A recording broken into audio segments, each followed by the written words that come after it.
Hello, everyone. My name is Ali Shafi. I'm your host of Philosophical Dialogues. With me tonight is Dr. Johannes Stern. He's a philosopher and research fellow at the Department of Philosophy at the University of Bristol, where he's also the principal investigator of the Truth and Semantics project. He's specialized in theories of truth and modal logic and is interested as well in other branches of philosophy, such as epistemology and philosophy of science. So with that, thank you, Doctor, for being with me tonight. Yeah, thanks. Pleasure. So, Doctor, I'm going to start off with, if you wouldn't mind, just tell us a little bit about your journey. How did you got into philosophy, and how did that interest start off initially? Well, I mean, I guess from the get-go in school, I was always a bit interested in, on the one side, philosophical question. I mean, as maybe other young people are, but I also had kind of this interest in mathematics and more, the scientific stuff, but mostly mathematics. And I then just looked for various possible courses one could sign up to, and then turned out that in Munich there was this course or these studies in logic and philosophy of science, which sounded to me as if this combines both my interests. And then I started doing that, and basically stuck with it ever since. So that's how I got into, and then so that was a course which was in basically roughly within the philosophy department, but which had a serious logic education alongside. And so from there I did so in that time one did a magister, which is basically a master straight away, and then I moved on to do a PhD in that area. And And what specific questions sort of really bothered you or bugged you? You know, that's usually quite with sort of students. There were certain things that really bug you, and you keep thinking about them. I must say, so as a pupil at school, I wasn't so concrete in a way. I was kind of a bit driven by certain intellectual ambitions on the one side, on the other hand, also kind of understanding math better and stuff like that. So then later on, I think during my studies at the beginning, I got interested in, on the one hand, I think to some extent in these debates about philosophy of mathematics, nominalism versus Platonism, and these kind of questions, like also related to early works by Quine, what there is and things. I was also very interested in kind of certain aspects of Carnap's work, kind of the logical structure of the world. And then I also became very interested, and maybe also in connection Kripke and the early discussions of Quine and Kripke about modal logic, about modal reasoning. And that was actually maybe my first, so when I really got a bit into research, thinking about modal logic, formal treatments of modality, which then at the beginning, it was actually of understanding Dirac quantification and how to get good systems of quantified modal logic. That lets us distinguish between Dirac and Didicto readings, but that also that also allows for, gives us a certain kind of formal flexibility. And then I moved into, in a way, I continued that line of research in my thesis, ultimately moving into slightly more into the relation or the problems arising for the treatment of modality due to modal paradoxes, which we might talk about later, which are closely related to liar-like paradoxes, which are better known and related to the notion of true, that we struggle to say whether a sentence, for example, since this sentence is not true, is a true or false, and kind of these issues. Well, it's good that you mentioned the notion of truth. So there are these very basic fundamental concepts that we face as a bachelor student. So you face the notion of space and time when you're studying metaphysics, for instance. You mentioned we face the notion of meaning, the notion of truth. that we use to explicate other concepts, but when we try to investigate them, we run into problems. So for instance, like when we use the predicate true in everyday life, we use it in sort of very different ways and in different senses to say different things. And we use it in a very, it seems to be very self-evident for us. When we say it is true that X, it means that, okay, it corresponds to the fact. This is how things are in the external world. For instance, when I could say, it is true that life is hard. I could say, it is true that if you had studied harder, now you would be wealthier. I can say, Christianity is the truth. That's another thing that people could say. So we seem to use it in everyday life, and we talk about hypothetical scenarios. We talk about counterfactuals, and in everyday life we seem to assume that truth means it just has to correspond to the external world. So where is the mystery and the problem with the notion of truth when it's used as a predicate? Why is it that philosophers are so worried about and obsessed with it and care about it so much? Yeah, so first of all, I'm not entirely sure whether it's really true that in natural language, when we use truths, we kind of associate with kind of some sort of what philosophers might call correspondence with the external world. I mean, I think that's a bit of a question. I think there are various of different uses. I think truth is, and a lot of examples we now, even now in this debate we cooked up, are very already confined, like they're almost theoretical uses. I think possibly the most common uses are something to express agreement and denial of former utterances or so. But I mean, it's very, very, there possibly a wide array of different truth predicates in natural language, and then of different ways to use it. So I mean, I think so, and they behave differently. So Friederike Moltmann has a lot on that and has quite a good survey. So let's but where does a mystery come in, or what's the difficult bit? I think one thing is, once we start doing philosophy or apply certain notions in more scientific context, we can we need to have a good handle of them. We need to get rid of certain, or not rid of, but we need to be in control of certain hazy and vague users. So we need to make precise what we're actually doing, what we're actually saying. And when one reflects about certain general ways of thinking about truth, it's clear that even this kind of spelling out the correspondence is not always so clear. And to say whether something's a sentence or something we utter is true or false, not always so clear. There is an old example that appeared in a very in a seminal paper on truth or something. We have a sentence like someone asserts or Nixon asserts, for that reason, that most of my assertions about Watergate are true. Okay, that is a good one. Let me think about. No, it's not a good one. Let's say so someone asserts most of Nixon's assertions about Watergate are false. Okay. So now, okay, let's say let's say Nixon asserts that sentence in a way. So most of my assertions about Watergate are false. If it turns out that this sentence is so assume that Nixon has 50, before that 50-50 of his sentences are false, 50 are true. Okay.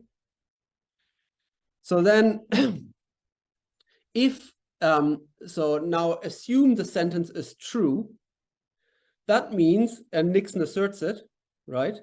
That means the assertion, most assertion of Nixon about Watergate are false. is itself false. Okay, so the assumption that this is true has led to it being false.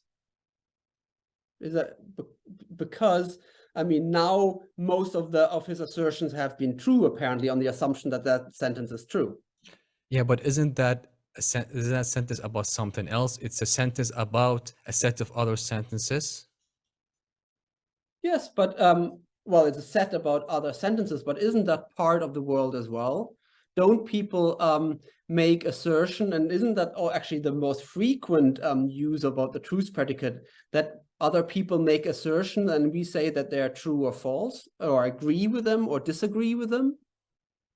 Like in that case, I thought like if it's like 50-50, so that would mean that the set of sentences about Watergate that are true would be equal to that are false. And now you're saying something Oh no, about it was prior 50-50. Okay. yeah. Now there's this new sentence which is uttered, which says most of my assertion about Watergate are false. Okay. Now we have to say whether this is true or false. So that's the challenge in a way. Right. Well, and do we have to include it in either of those sets, or is it it's a different set altogether? It seems to be a meta, you know. Yes, that's a good point. You're already providing us with a solution. You're basically saying, well, it's neither true or false. In a way, potentially, or that's something you could say. Okay. Yeah. So we have neither true or false. Okay.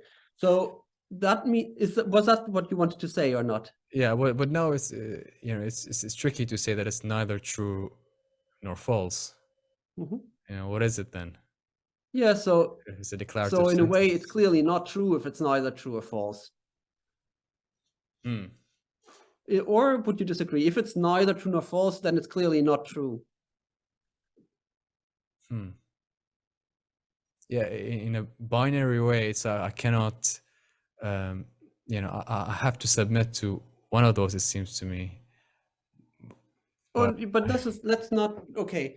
So binaries, you're thinking about classical logic and all that, or I don't know if that's something, but maybe let's forget about all that, what we know. I mean, this is always the difficulty with paradoxes and thinking about truth and all that there are so many, that we have learned so much, there's so many assumptions in the background, especially we as philosophers, but it's important to try to kind of filter them out. So let's not think about whether everything has been true or false or something like that. But so I had understood like your reaction to the question how we should whether we should call the sentence true or whether we should call it false, and maybe say, well, we don't want to say either of the two. Yeah, my thought initially, when as you said, explained it, I thought it's false. I thought because the initial sentence said that the set of sentences that are false about Watergate are greater than those that are true, and since that is not the case, they're both equal, then that sentence has to be false. Okay, but then he just uttered it. It's ultimately about Watergate, so to speak. So then now we have a majority of the sentences he uttered is false. Yeah, I thought that it's not about Watergate. It's about the sentences that are about Watergate. Okay, I mean, we can perhaps then let's modify the predicate ultimately. We could say is either directly about Watergate or indirectly by talking over indirectly about Watergate or something like that. Then you would get the same problem. How would the problem be that in that way? Oh, in this case, so what I'm saying, even the sentences, so by indirectly about Watergate, I mean, because it talks about sentences that are about Watergate. Yes. We could define the predicate in that way. So then we could get the problem as well. And then you could not say, well, but it's you say then you could not say, oh, it's not really about Watergate, but about sentences about Watergate. Now we have just made it so flexible so that it could be so that the predication, so to say, applies to that sentence. And I think it just occurred to me that we can also make further sort of like an infinite regression and just include more and more sentences that are about other sentences and just keep going on and on. We'll still have the same problem, it seems to me. Yeah, so I think so we will come to this point, to this question where we want to say, well, is it true or false? And then maybe you want to say false, say that was your initial reaction, right? But then it seems that this would change the outcome of the question we ask, whether it's true or false. If we account for that judgment, well, it would make this initial question true again. So we want to say true. But if it's true, then it makes the whole judgment false again. So we get into this loop. And I had the impression that at some point it seemed to me that you were saying, well, maybe we should say neither, or something like that. Yeah, because we would like not to be in those loops. We would, there's something, and if it's internally inconsistent, then it seems to be that we're making a fundamental mistake. So, but I do not know where the other refuge would be. Well, I mean, the question is that the refuge? That's the first thing. So we could say, is it neither true nor false, or something like that? It is neither true nor false. So we just cannot answer that question for, say, whether it's true or false. Either. Now then, the story unfortunately doesn't end there in a way, because then you ask, well, so if it's neither true nor false, then it's definitely not true, it seems. Yeah. So, but then, so if it's not true, it seems that in the end, doesn't that mean that, like, so then we can basically, doesn't that mean that it's false? Yes. In a way? So you've got a binary, like this intuition, but then we seem to be back in the original starting point, and then what to do. But yeah, so these are the kind of puzzles that pop up if you try to make certain harmless ideas, which seem very harmless, like to some extent, well, it corresponds to the external world, okay, or corresponds to the general facts, perhaps. Yeah. If you try to make that precise, then these kind of things pop up. So yeah, I think one reaction you already pointed to is to say, well, this is just a model about language. It has nothing to do with the relation between truth and world. Perhaps, but as I mentioned, I think truth is actually very frequently used to express agreement and disagreement with assertions of what other people have asserted and all that. And then we will find us, whether we like it or not, in these kind of problems. And we have to say something or at least if we want to do it scientifically, we want to say something systematically about it and not just say, oh, that's just the model. So that would be my approach. So, but that's why it tends to be the case that philosophers and others worry about these paradoxes and investigate them. Yeah, but but in sort of in everyday life, like if let's say we're in a court of law, it seems that it would be hard to persuade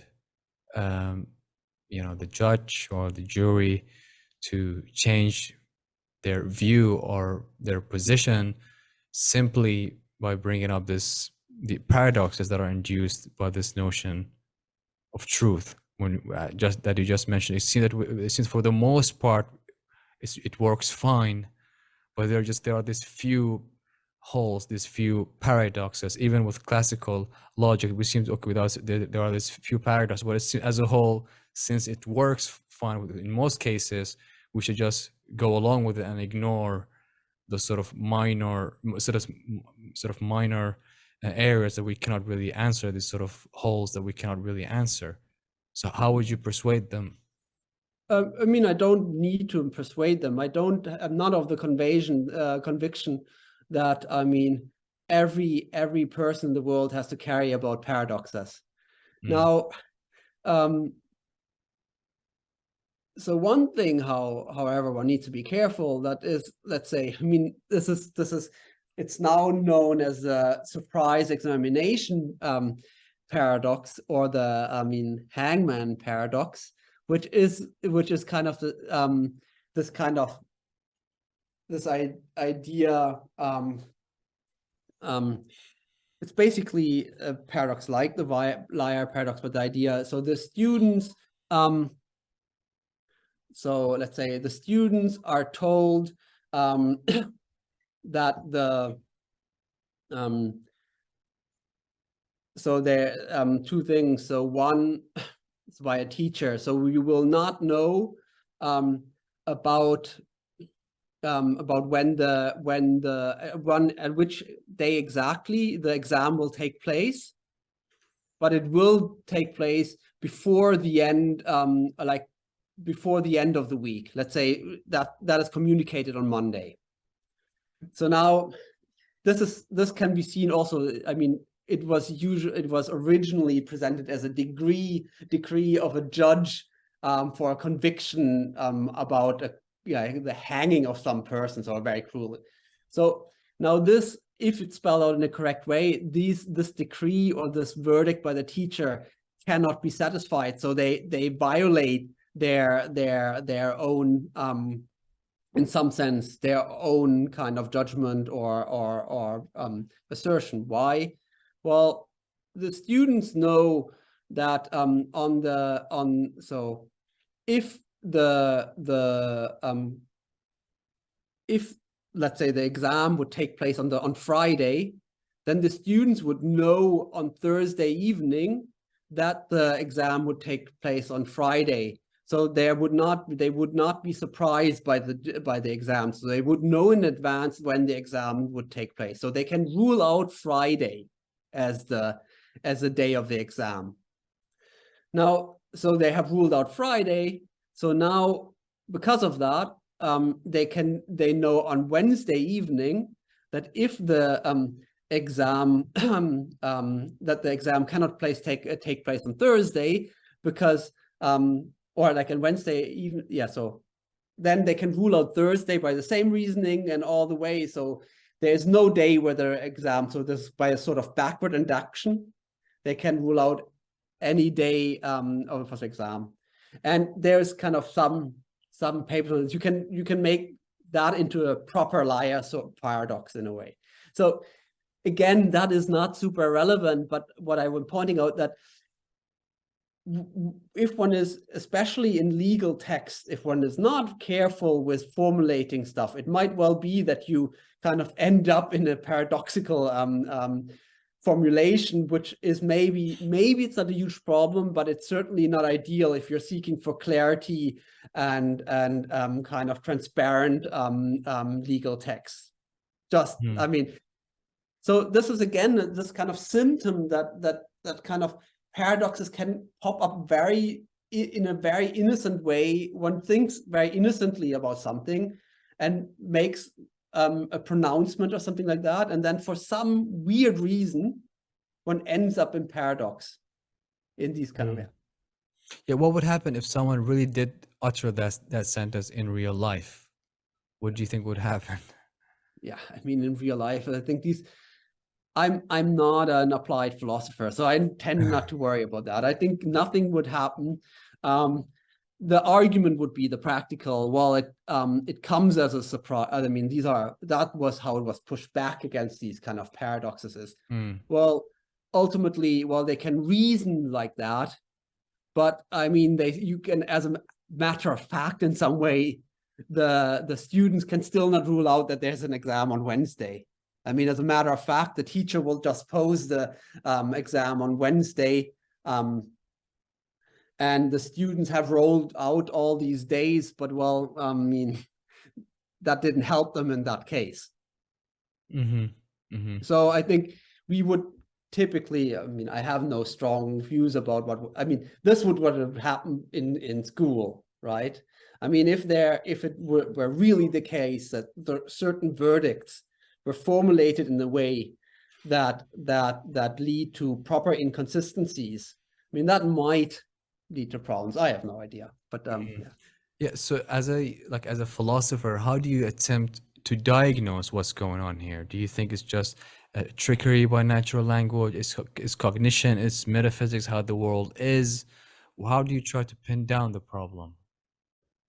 I think there are a lot of things that go on. So first of all, I think one should not try to find one solution for everything, but really ask, what is my precise question? What I want to kind of be dealing with? Let's say I'm interested in giving, maybe I'll come back, but in semantic question and giving an account of meaning or something like that.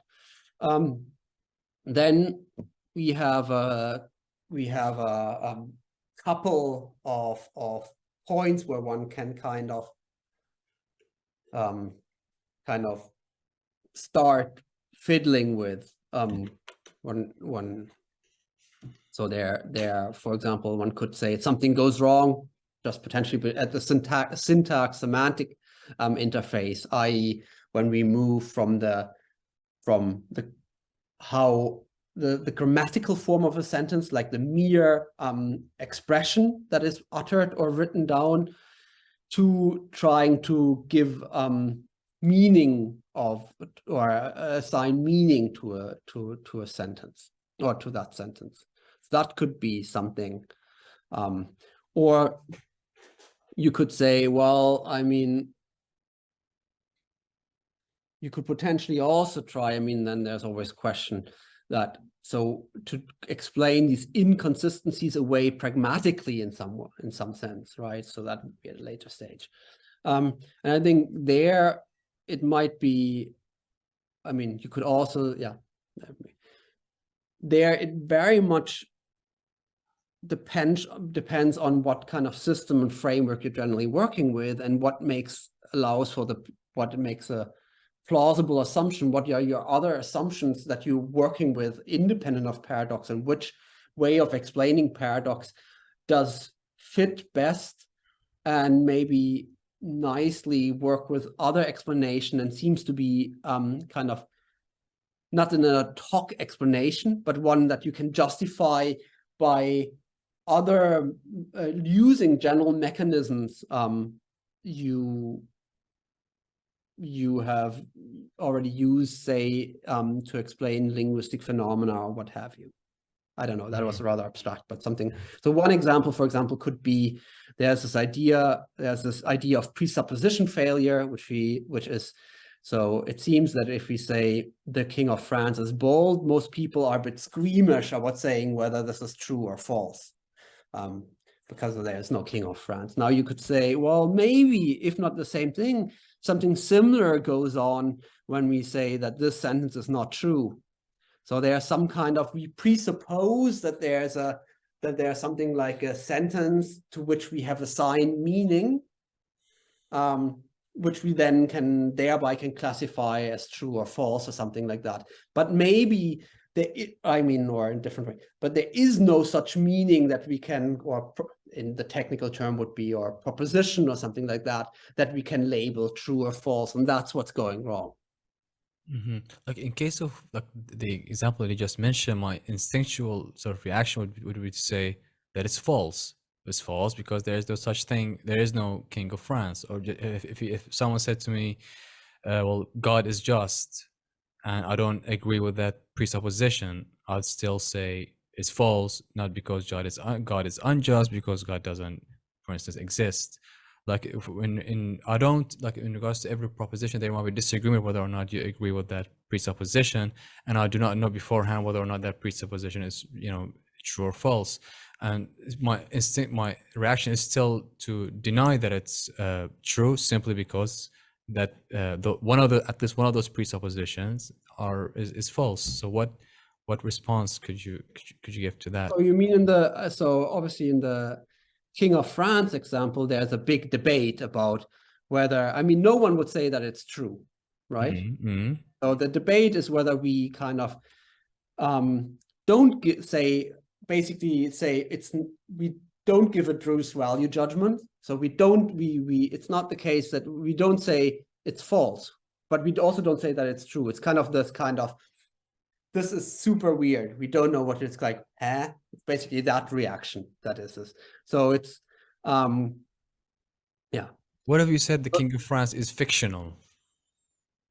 These are, I mean, I would say the King of France is not fictional so that I think is not a good way to go, because it's not a fictional entity. It's maybe so it's something else than Sherlock Holmes, which is a fictional character and as such exists, perhaps. I mean, there are, again, all these ways of handling that. But the King of France is not a fictional. That's, first of all, it's a description. We are trying to single out an individual by describing it, right? So now this description fails. I think we can agree on that. So now there are the two ways of going about. Either you say, well, because the description fails, this sentence is false. Or you say, well, then it just shows there's no object that we can assign the property of boldness to. But this then means the fact that there's no object means that it doesn't really make sense to speak of truth or falsity of the assertion. It's just kind of, it's not like if I mean, let's say I don't know someone who's uncontroversially bold and everyone knows, but like let's call That's someone me. Okay. You volunteered. So say you are uncontroversially bold, right? So then when we say Ali or describe you, my interviewer on YouTube is bold, then what happens semantically, we are more like in evaluating, we're looking for the object that we are describing by my interviewer on YouTube. Well, we find you.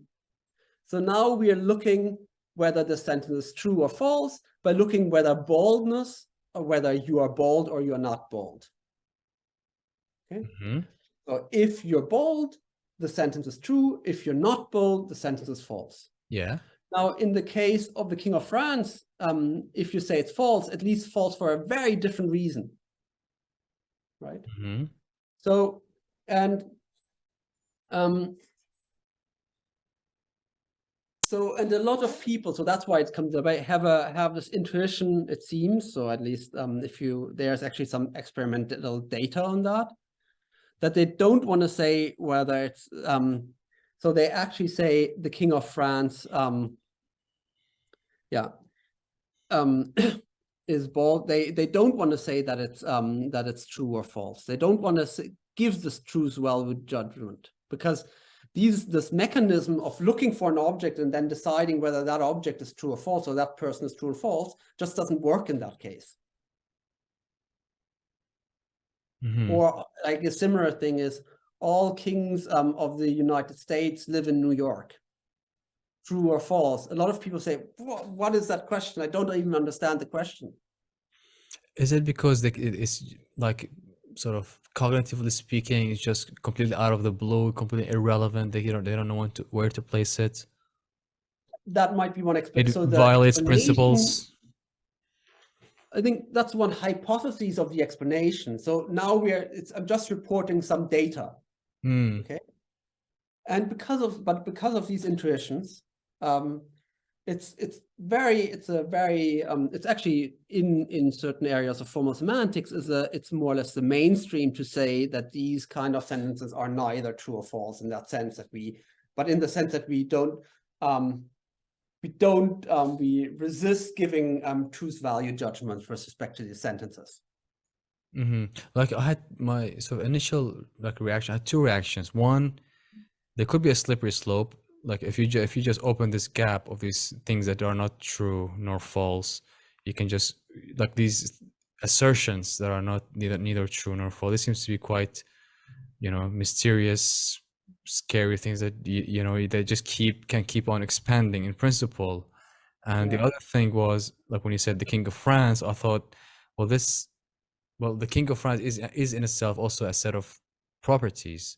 I might paraphrase and say, Steve, and Steve is a set of properties, and that's and when I go out looking for the King of France, I'm looking for someone that is the king, and also France, and also he is the king of they are interrelational properties, and since they don't exist, it still seems to me that it applies. Yeah. So I think, so first of all, there is obviously this other view, which is traditionally, which is called, which was kind of championed by Bertrand Russell, which is basically the one you hinted at the beginning, which is something like, well, since there is no such object, so we understand the King of France is bold, this is false, because there is no such object that is the King of France and is bold. I think, so that is certainly a possibility, and that to go about. It's then, like, if you think about the semantics indiscipline as trying to explain the judgment or the intuitions of competent speakers, then you have to explain why a lot of people don't want to give truth value judgments. It's not, that's possible to do potentially, but it's just kind of the thing. So then with this a slippery slope, so one has to be a bit careful. So an assertion is obviously, is often understood more in the sense like, so if I say utter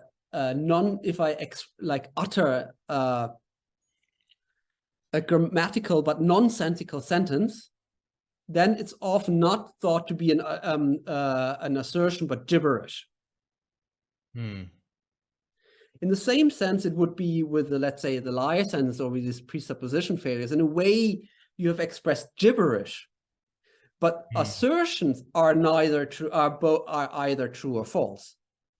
Because there, if something is an assertion, if we have managed to say something, if we have managed to convey something, and as soon as we manage to do that, so that would be the idea, we can say whether it's true or false.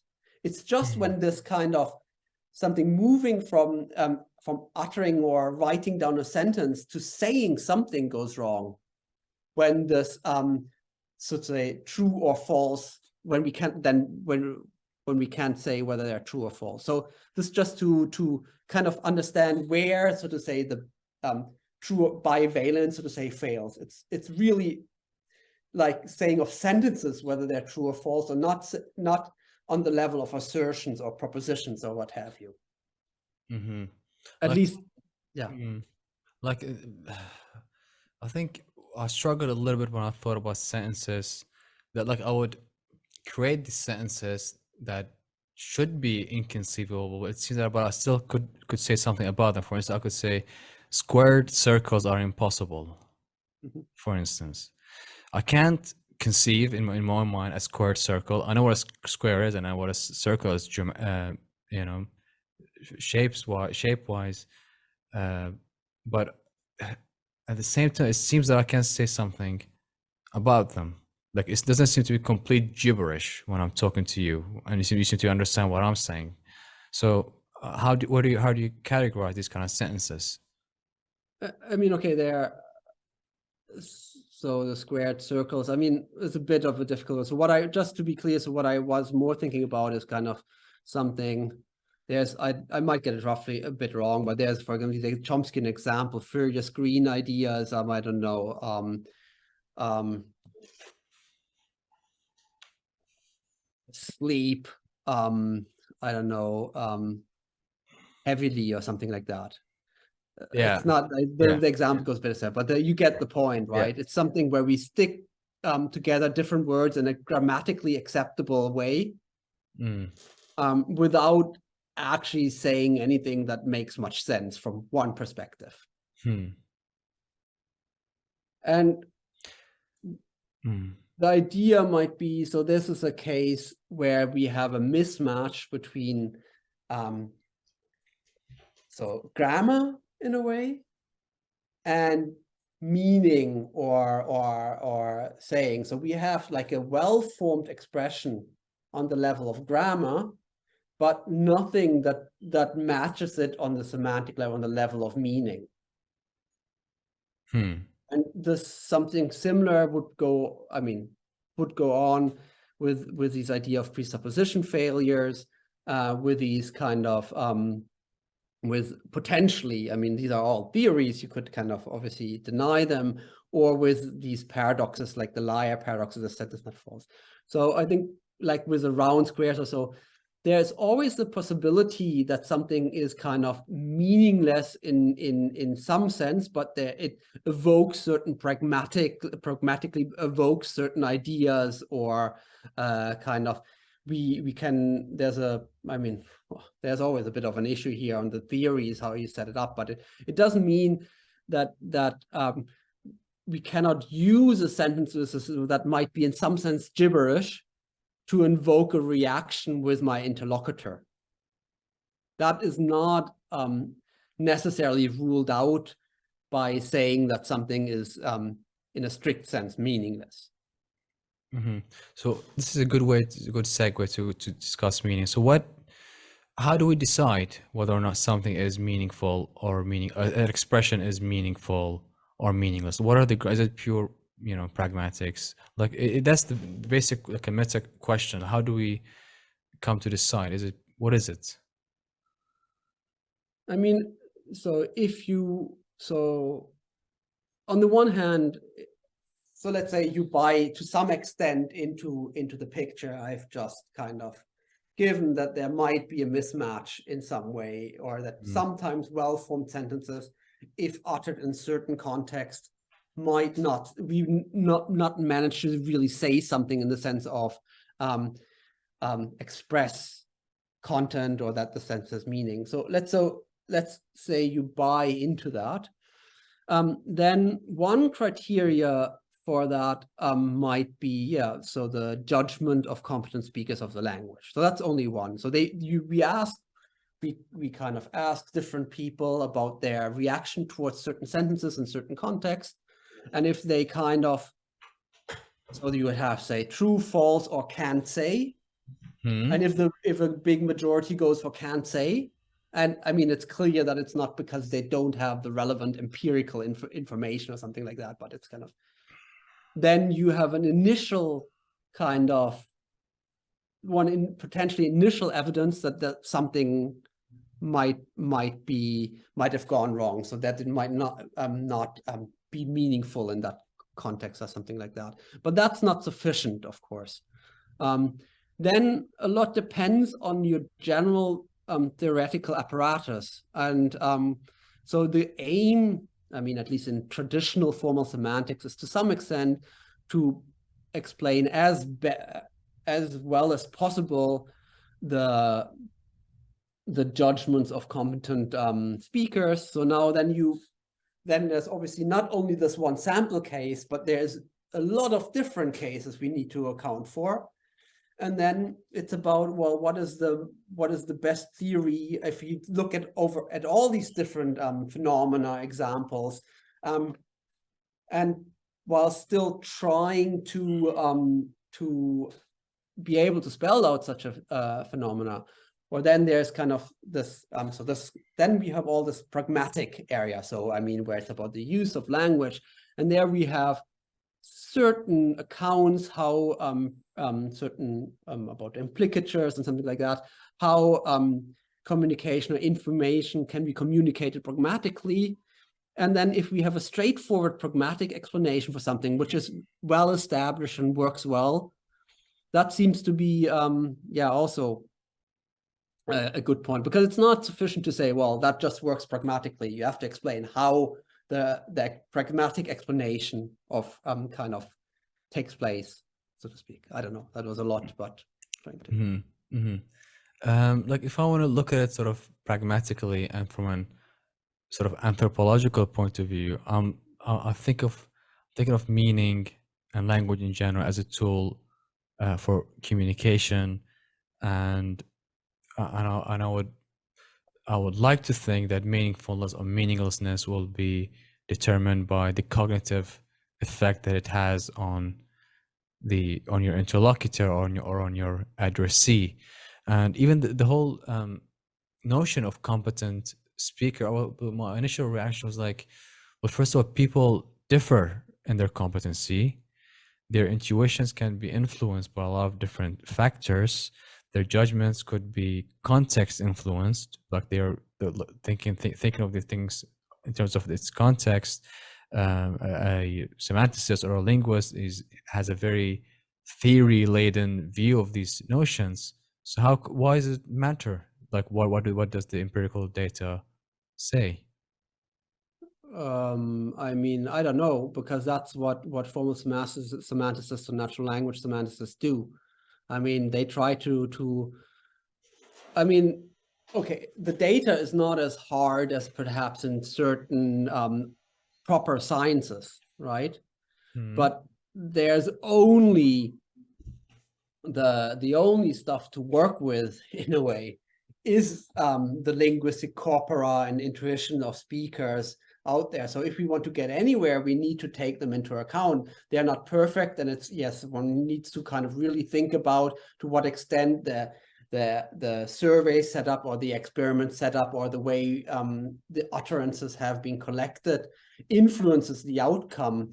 But the alternative, okay, there, I mean, so if you believe to some extent in this framework of formal semantics or natural language semantics, which you might not, I mean, there are a lot of people who don't buy into that to some extent, but no matter if you're aiming towards systematic explanations, this is data, this is basically the only data you can work with, plus potentially, of course, certain neuroscientific or cognitive data where you look kind of at certain response times, activation areas, but I'm not sure that this data is actually more reliable and in applied to these things. So yes, it's not perfect, but I think we have to work with what we're given, what we're faced with, and in a way. So I don't know, would you have a different idea what to do, where to go about? No, So I'm as confused as I was in my first year as a bachelor student, really. The notion of meaning is still mysterious to me. I read Quine when I was very young, on his two dogmas of empiricism, and I thought, yeah, that he's got it spot on. It seems to be the notion of synonymy and so forth seems to be very circular and not clear. But on the other hand, the notion of meaning seems to be indispensable.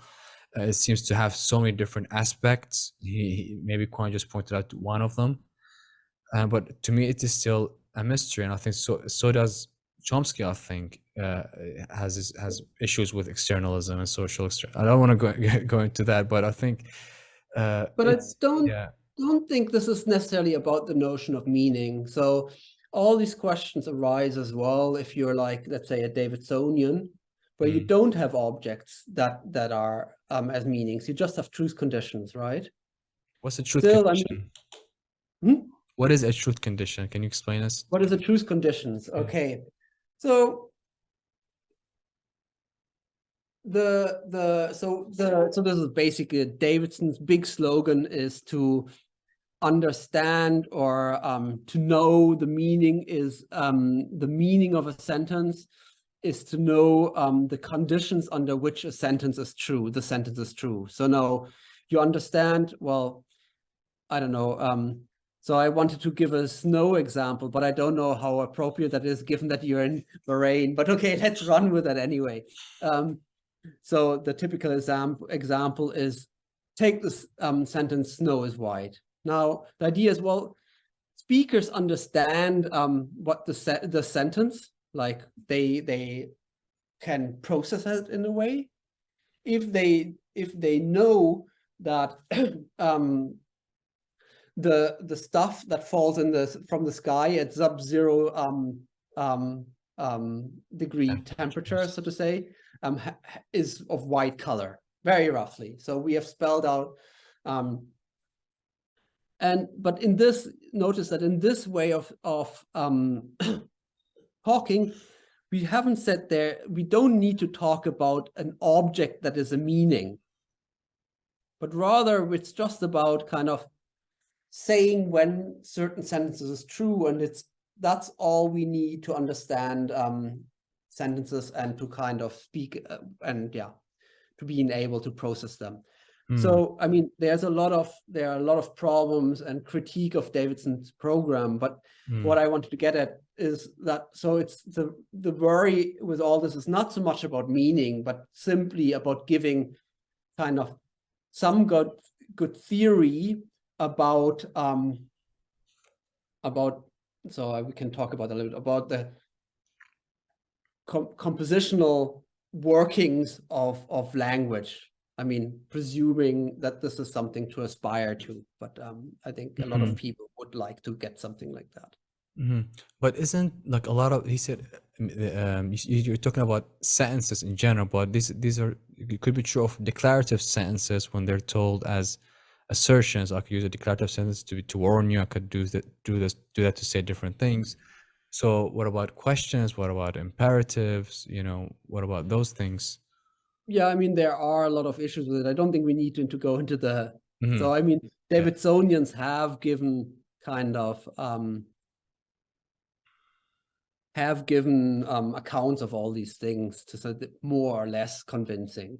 But yes, I mean, one argument, even in semantics, that is inspired by, to some extent, from this truth conditional kind of dogma, is to talk then about, I mean, that's kind of the derivation of meanings from truth, right? So from truth at certain circumstances. And I mean, the truth conditions of a sentence is basically the different circumstances in which a sentence is true. Now, the meaning then is the collection of these circumstances. That's often thought, circumstances are often called possible worlds or situations or what have it. And there the meaning is that the set of the situation, but but there it's still directly derived from the truth conditions in a way, whereas on other accounts you derive the truth conditions from the meanings. But well, that's now a different debate. Right. Does that relate to our first topic? We were talking about the problems with the notion of truth. So they rely on truth conditions. Don't they have to have a certain position on that first topic we were talking about? So, I mean, the paradoxes, if you have buy into truth conditional semantics, then potentially these something like the liar paradox has something of a foundational, poses something like a foundational problem for truth conditional semantics, because so one way of interpreting the liar sentence or the paradox that arises from that is as showing that when we say so to say, what is sometimes called the truth predicate we use to say that a sentence is true or false, so which sometimes might be called the meta-linguistic truth predicate in a way, needs to be different from the natural language truth predicate. So there are two different truth predicates at play. Why? Well, if we ask, so we have the sentence, this sentence is not true. Is it true or false? We get into a paradox. So one way to answer or to avoid that, right, is to say, well, the truth predicate we use to say that this sentence is not true, to say whether it's true or false, is a different one than the one that occurs in the sentence we are dealing with.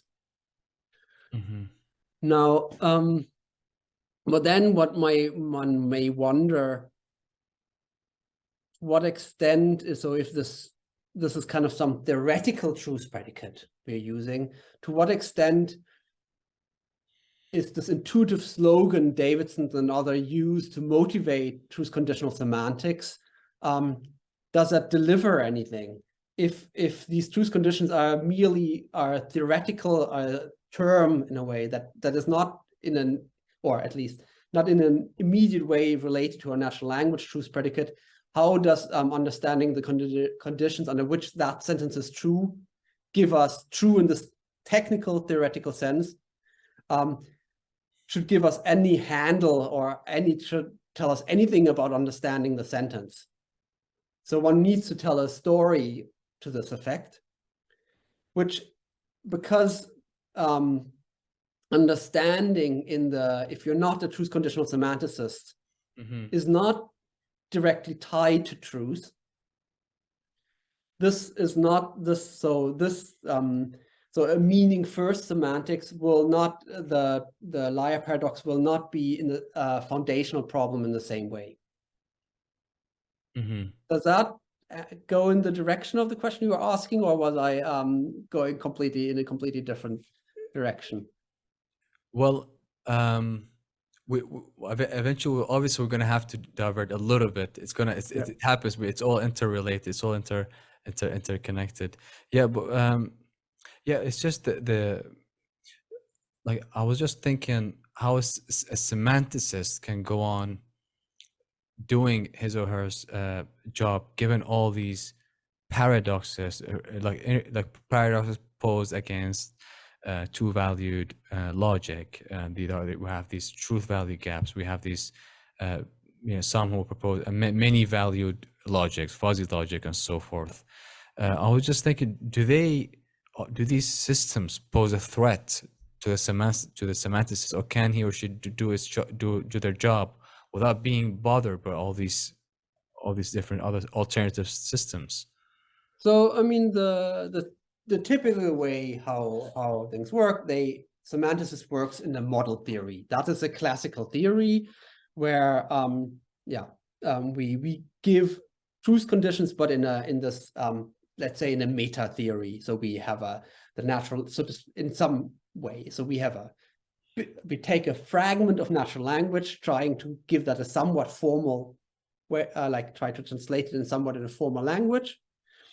And then we say we use somewhat set theoretic, model theoretic language to spell out when they are, when sentences are true and when they are false, according to this script.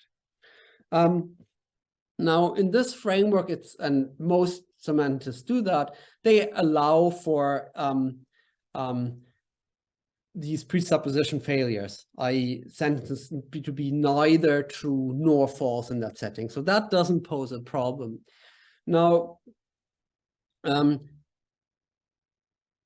similarly, if you think like fuzzy explanations are a solution to, let's say, what was sometimes called the Sorites paradoxes, these problems of vagueness, where you think, you could, in principle, kind of build your truth conditions accordingly to do that. You're still working in the classical meta theory to do that. So from that perspective, it is not a threat. So the paradoxes, again, from a certain perspective, they are a foundational challenge, and certain kind of proposals. So since they're often not taken into account, and that for good reasons, say, they sometimes cannot well be combined with certain proposals made by semanticists for certain phenomena. But yeah, so different kinds of logic don't necessarily pose a big threat to the semanticists from that perspective. The only thing is that obviously they shouldn't be employed in an ad hoc way. There needs to be some kind of motivation, and this theoretical motivation and explanation should not just be, I don't know what else to do, in a way. So there need to be kind of an underlying mechanism that you kind of give or explain, or say that, for example, tells you why we need to go to a fuzzy truth conditions, or say to, the presupposition story is one which tells you why we go for three-valued logic, and very often in that case. Mm-hmm. And do you think that so some suggest that sort of getting rid of our sort of classical two-valued logic is worth the price, something that in a pragmatical speak is not worth the price, the amount of paradoxes that we're facing. For example, the liar paradox isn't that much of a threat. We can still find our way around it. What do you think is the most sort of bothersome or sort of threatening, sort of like in a very skeptical way, something that a sophist might even raise against, like a very strong paradox, not just to semantics, not just for semanticists, for a philosopher as a whole? What is the strongest paradox, do you think, that we face here? I find I mean, I don't want to answer the question that way. What is the strongest? I think it always depends a bit what you're For you, you like, you know, the most bothersome, engaging, stimulating sort of paradox. I think so. There is this. So one thing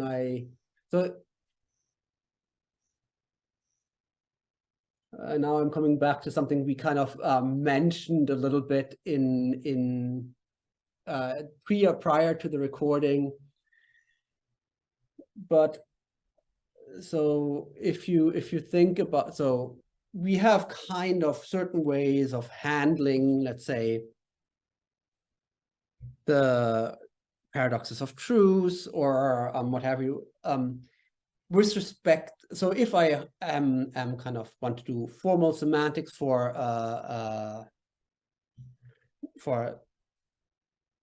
truth predicate that has certain features of natural language, perhaps, and I embrace the story of this presupposition failure, or these kind of saying, well, there's neither true nor false, then we can at least give an initial kind of nice account, it seems, of the behavior of the truth predicate, semantics of the truth predicate. So there are these worries we kind of discussed, actually, without calling it by that name earlier, which are the so-called revenge paradoxes, which is, well, you say it's neither true nor false, so it's definitely not true, seems that it's false in the end.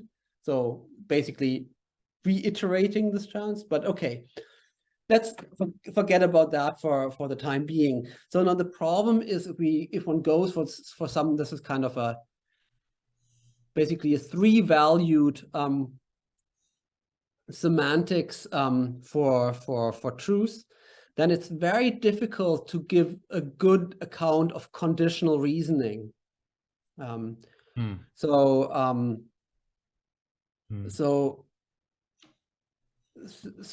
say something like, if something is the case, then something else is the case. So the standard accounts of that, if you, or let's say the standard accounts of the conditional, which says something, let's say material implication, which is maybe not the best from the natural language perspective, but which says, if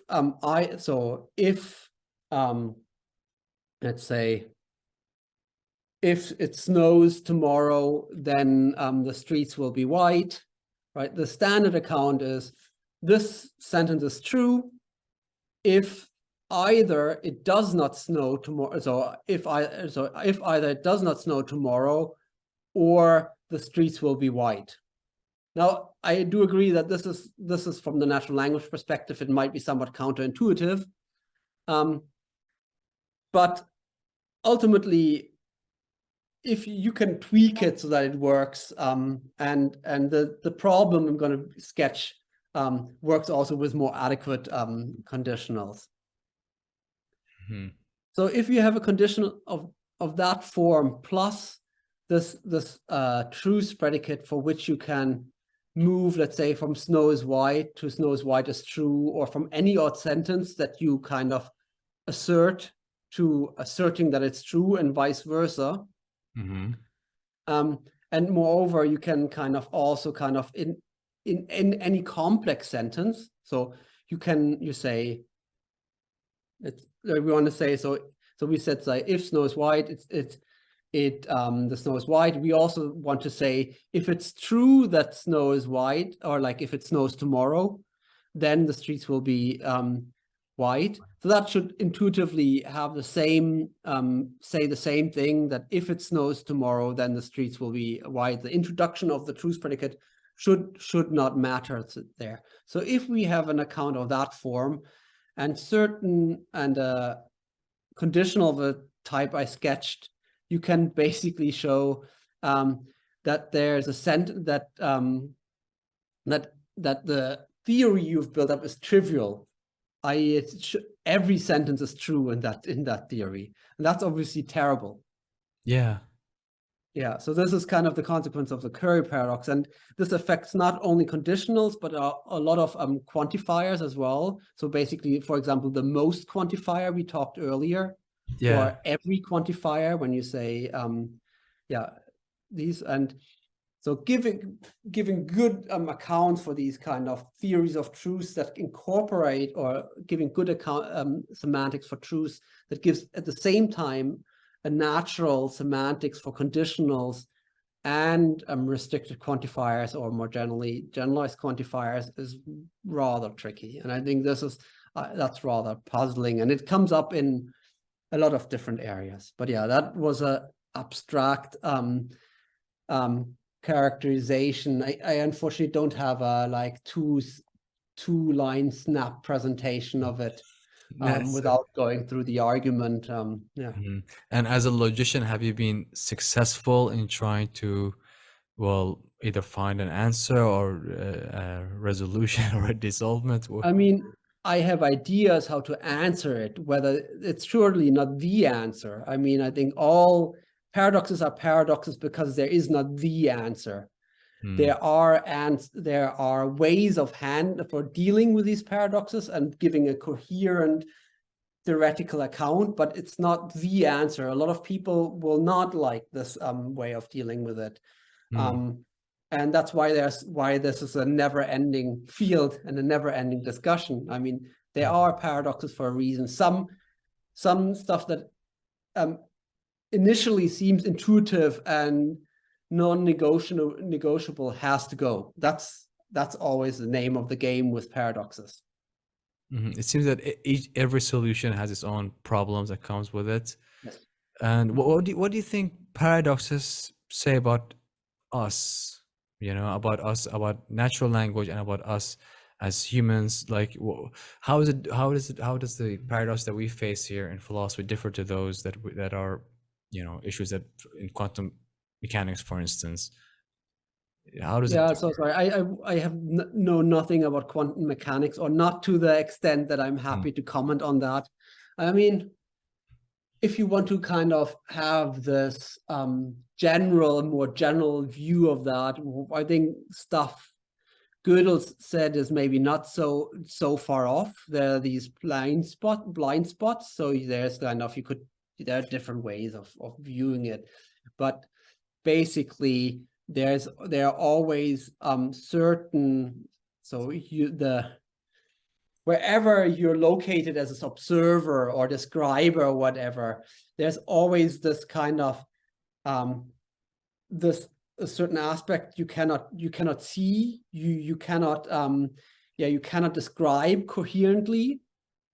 So then to account for that, so there, either you kind of acknowledge that in a way and be content that there is a blind spot and deal with that, or you give an account where you move, so to say, kind of your position moves in the description, or you zoom, or other things. That's now very abstract. Or you could think about, you have a blind spot which is maybe big at the beginning, and now you're going to try to zoom in on it, get a microscope, and get closer and closer and closer. It doesn't mean that the blind spot goes away, but you might get closer and closer and closer. But there will always be this little black dot in the middle. And the only way you can say something about this black dot then is, well, you can, either you accept that you cannot say everything there, or you have to move your position. But then there's a new blind spot, namely the one you're now kind of taking. So that's kind of, I think, the general idea about the paradoxes. And I think they tell us, so they inform us what the limitations of our system is we are working in, the formal system, be it if we're thinking about language, be it if we're thinking about what we can prove in arithmetics or in mathematics, and so on. So I'm just going to sort of ask you this last question, which is going to be sort of an advice for those of us who are, especially young students who are studying philosophy and are facing these paradoxes. Some of them could be actually haunting these paradoxes. They could, lead to sleepless nights. Really, it's a temperamental issue. Some of them just it's fun. They find them interesting. Some people really get bothered by them. It really haunts them. So, what sort of tip would you give a young philosophy student in dealing with these paradoxes?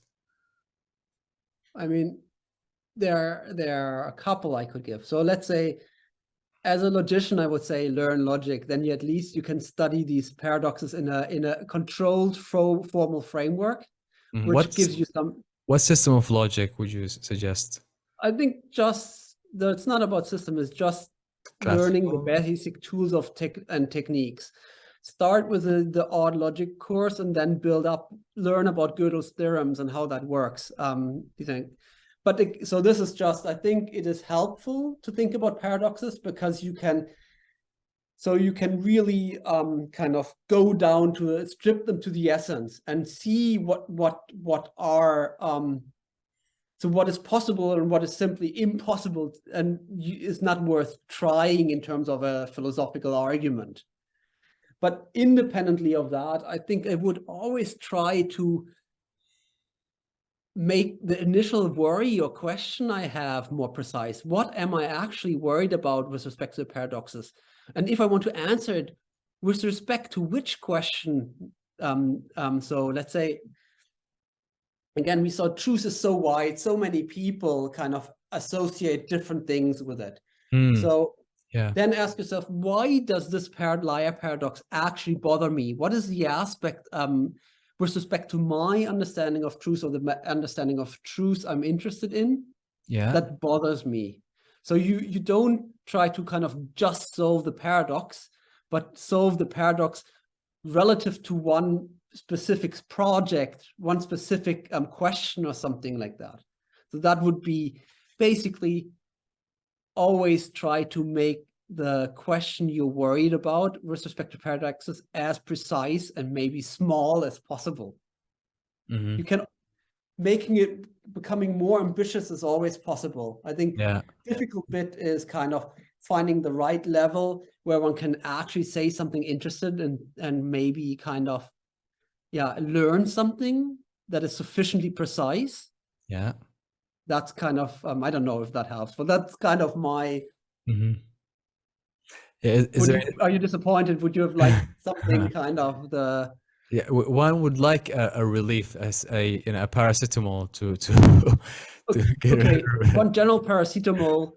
No one has the answer to the paradoxes. That's why they're called paradoxes. Just enjoy playing around with them, for the sake of it. That's, I think, for the sake of it. Yeah, I think for the sake of it. I think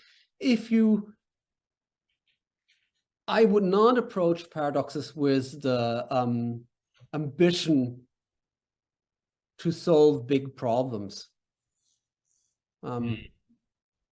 I think that's not, I would, play around with them for the sake of it. If you have a concrete question in mind, as I said, that with respect to a certain field, where you think it's pressing, try to make that precise and then try to answer it for that particular question, for that particular field.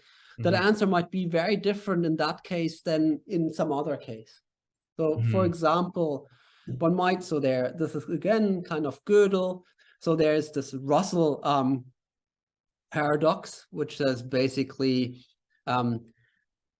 there is no set of all, there are a lot of different ways of spelling it out, but there's not a set of all sets that are not element of itself. Doesn't really matter, but this is a similar kind of paradox. So there, the idea is, okay, and that was a paradox for set theory, like for mathematical theory. It's also a paradox of our naive understanding of properties and stuff, but it was foremost at the beginning also a problem in the foundation of mathematics and for set theory. So people have then devised the theory, Zermelo-Fraenkel set theory, which is widely accepted, where basically we know we can show there that we cannot form these kind of sets. Okay, but this is a widely accepted theory, and that does a brilliant mathematical job. From that perspective, and that's, for example, Gödel's view in some sense, and it's called like the set theoretic or mathematical the set theoretic paradoxes, right? These are solved in some important sense. So for that application, like for the foundation of set theory, in some sense, these paradoxes are solved. I mean, solved, not in the sense that no one can dispute them. One couldn't complain about it, but Yeah. in practice, people have adopted that consistent set theory, and that's kind of widely accepted. And people typically think that gives us a good account of the notion of a set. Mm-hmm. So now, this might not be a good answer if one thinks about. So you could also you could also define a property, the property of, I don't know whether the properties of all things that don't, or that doesn't apply to itself, something like that, right? So there, it might not be a good answer to go there. One needs to think about things, and it might be very difficult. But I'm just saying, so thinking about different questions with respect to the paradoxes and trying to answer small questions to trying to get a handle. So, got you. For example, I started working a lot on these modal paradoxes or theories of truth, where you learn about the ins and outs of certain things you can do with truth or not. Sometimes it's a very technical thing where the philosophical import is not immediate, but you learn what things are, what you can do, what you can't do, and how things connect in a way, which is very helpful also then to know what your philosophical options are in a way. Mm-hmm. Yeah. Are there any other sort of addendums before we close out? Do you want to? No, I think just enjoy thinking about them. Don't be haunted. All right. Well, great. It was really wonderful talking to you, and thank you for your time. Really enjoyed the whole process. Thank you very much. Well, thanks everyone. Yeah.